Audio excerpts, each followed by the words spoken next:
दोस्तों, गार्डन ज्ञान चैनल में आप लोगों का स्वागत करता हूं। आज मैं आपके लिए लाया हूं दोस्तों पोर्टुलाका। इसे मस रोज भी बोलते हैं, 9 o'clock बहुत सारे नाम से बुलाते हैं। और इसका देखिए व्हाइट वेराइटी मल्टी पेटल में है। इसका सिंगल पेटल भी आता है और ये मल्टी पेटल है। मल्टी पेटल ज़्यादा खूबसूरत दिखता है। और दोस्तों समर में जब सारे फूल खिलना बंद कर देते हैं तो इसमें दोस्तों बहुत सारा फूल आता है। तो हर एक टाइप का प्लांट आपके पास रहना चाहिए, क्योंकि आपके गार्डन में कभी फूल की कमी नहीं होगी। और अगर आपके पास ये नहीं है तो आप नर्सरी से ला सकते हैं। ये देखिए मैं नर्सरी से अभी खरीद के लाया हूँ। करीब बहुत सस्ता है, 10 रुपया में ये प्लांट मुझे मिल गया। और देखिए बहुत सारा ब्रांच निकला है इसका। और इसका मेन खूबी है दोस्तों, ये बहुत फास्ट ग्रोइंग प्लांट है और स्टेम कटिंग से बहुत आसानी से बन जाता है। इसीलिए आज इसका प्रोपागेशन मैं करूँगा और इससे मैं शिफ्ट करूँगा ये पॉट पे। प्लास्टिक का पॉट है, देखिए बहुत बढ़िया पॉट है।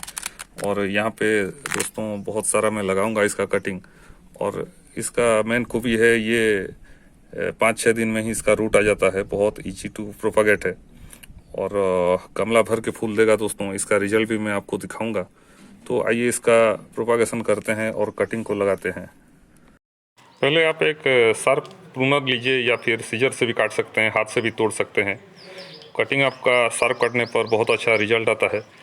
और इसको देखिए मैं सारे ब्रांच को काट रहा हूँ और जो पॉली बैग में प्लांट है उसे इतना ही रहने दूंगा। यहाँ से फिर सूट आएंगे। और ये कटिंग दोस्तों ज़्यादा लंबा होने पर और छोटा कर दीजिए, ये बेस्ट है। ऐसे साइज का कटिंग लगाइए। और इसके लिए लीजिए आप sandy soil, well drain media ही लेना चाहिए, क्योंकि पानी ज़्यादा होने पर ये रोट हो जाता है। भुरभुरी मिट्टी ही बेस्ट रहता है दोस्तों।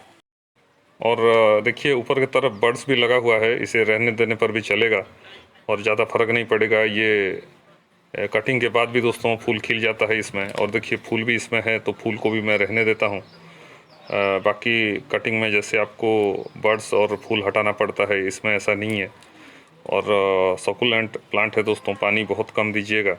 और जब कटिंग आप लगाते हो तो इसमें रूट भी नहीं होता है, तो पानी आप मत ज़्यादा दीजिएगा, मॉइस्ट रखिएगा इसको। और अभी इसको छाँव में ही रखिएगा। और देखिए कितना सारा मैं प्लांट बना लिया एक प्लांट से। और 10 रुपया से दोस्तों देखिए बहुत सारा प्लांट बन गया मेरा। और ये नर्सरी में अभी इजीली अवेलेबल हो जाएगा, क्योंकि समर में हर नर्सरी में यही पौधा होता है, पोर्सलेन और पोर्टुलाका। और ये नीचे झुका हुआ रहेगा दोस्तों और गमले को कवर कर देगा। इसीलिए इसे हैंगिंग बास्केट पर भी लगाया जाता है। अगर हैंगिंग बास्केट आपके पास है तो वहाँ पे लगाइए। और देखिएगा अभी मई में और जून में बहुत सारा ये फूल देगा आपको। ये दोस्तों आपका सितंबर अक्टूबर तक भी फ्लावरिंग करता है, बारिश के महीने में भी करता है। तो बहुत बढ़िया प्लांट है। और इसे ये देखिए यहाँ पे छोड़ दिया हूँ मैं, वहाँ से नया नया सूट निकलेगा। और देखिए कितना छोटा पॉली बैग में कितना बढ़िया ग्रोथ आया था। इसीलिए इसका पॉट साइज छोटा ही रखना चाहिए। गमले को अभी रखना है आपको छाँव में और मॉइस्ट रखना है। और पानी भी बहुत हल्का दीजिए, क्योंकि ज़्यादा पानी देंगे तो ये रॉट हो जाता है दोस्तों, इसमें रूट भी नहीं होता है इसीलिए। और अगर आपका हार्ड सॉइल है तो वहाँ पे सैंड मिलाइए। अक्सर लोग पूछते हैं सैंडी सॉइल क्या है। सैंडी सॉइल दोस्तों ये रिवर के साइड में जो मिट्टी मिलता है वो सैंडी सॉइल होता है।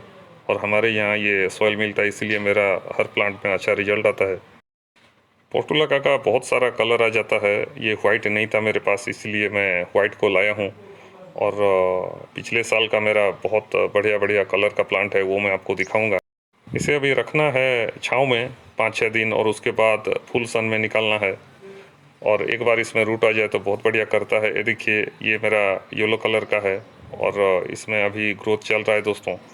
थोड़ा मैं डीएपी डाल दिया हूँ इसमें। और देखिए ये रेड का है। तो बहुत सारा कलर का आता है, आप कलेक्ट कीजिए नर्सरी से। और ये वीडियो और जानकारी आपको कैसा लगा ज़रूर कमेंट करके बताइएगा। तो दोस्तों फिर मिलते हैं और एक नए वीडियो में नई जानकारी के साथ। नमस्कार।